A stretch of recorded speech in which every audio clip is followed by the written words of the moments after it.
donc looloo waral nag ñi ngeen seen nii comme ay leader Guy Marius Sagna ak yenn ci leader yi donc ñu ñëw ba Parcelles fii aujourd'hui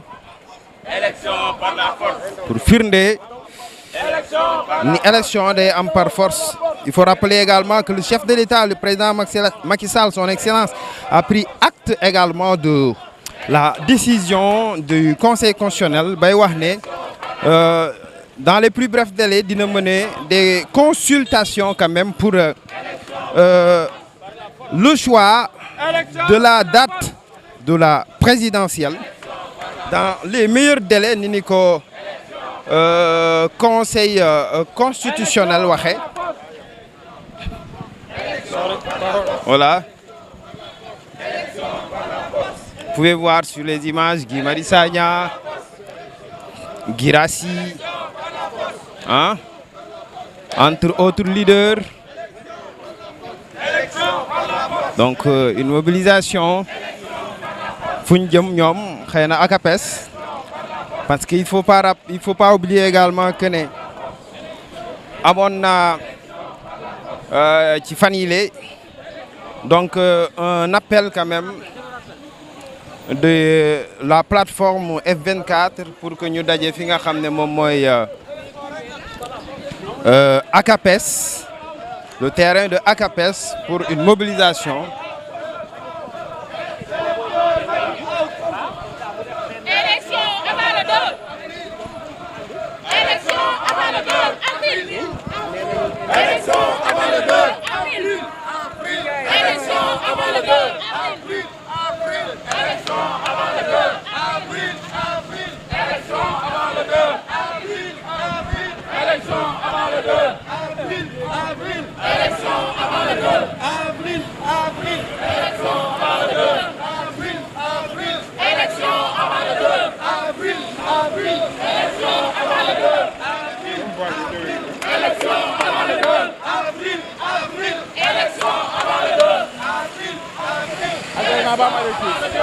Voilà, élection avant le 2.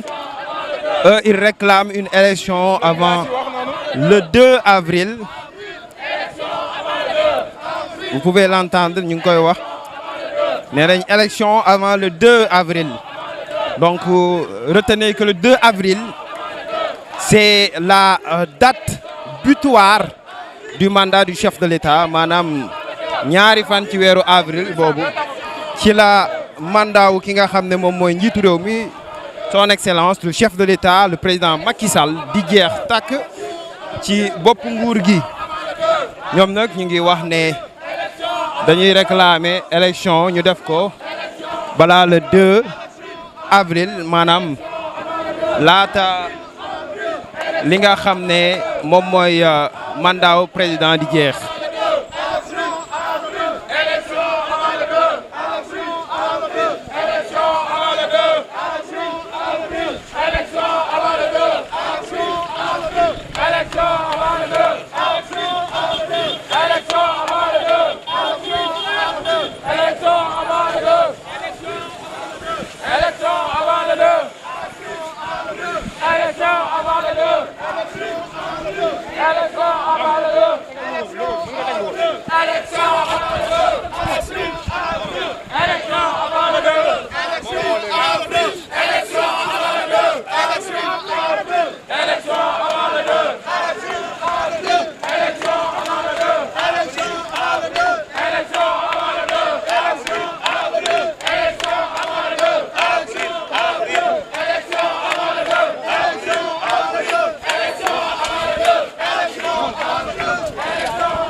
Élection avant le 2.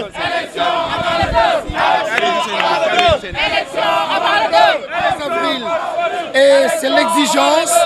Et s'il veut aller dans le sens des recommandations du Conseil constitutionnel, les meilleurs délais, c'est de tout organiser avant le 2 avril, mais pas au-delà. Et vous pensez qu'il a envie de tenter quand même de prolonger?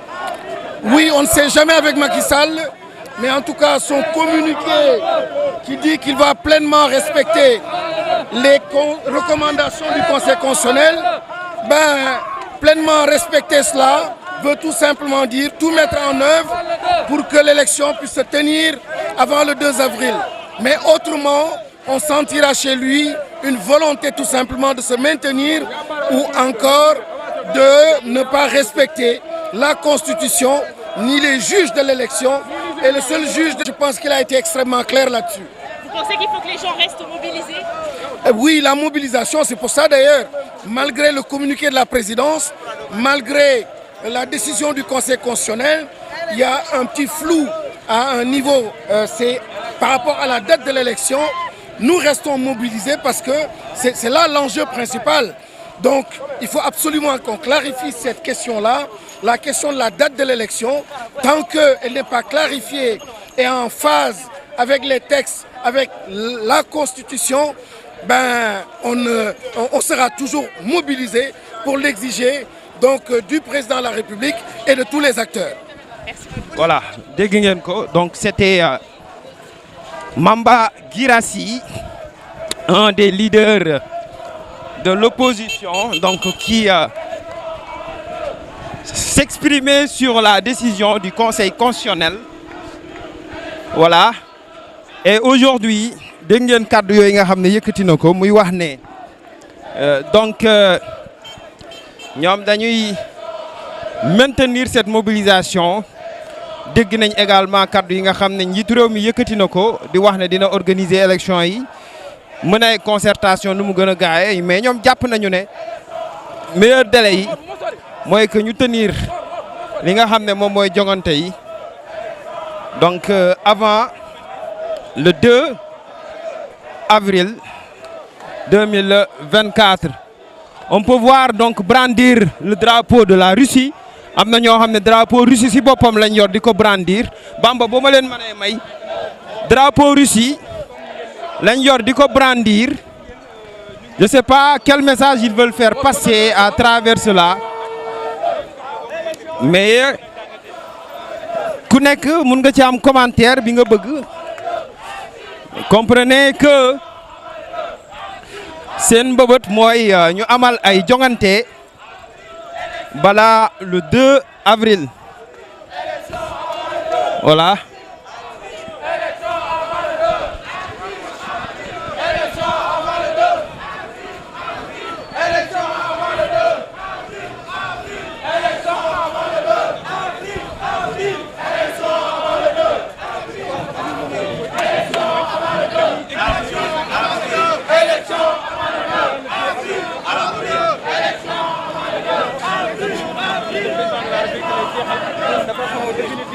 Après le deuxième mandat.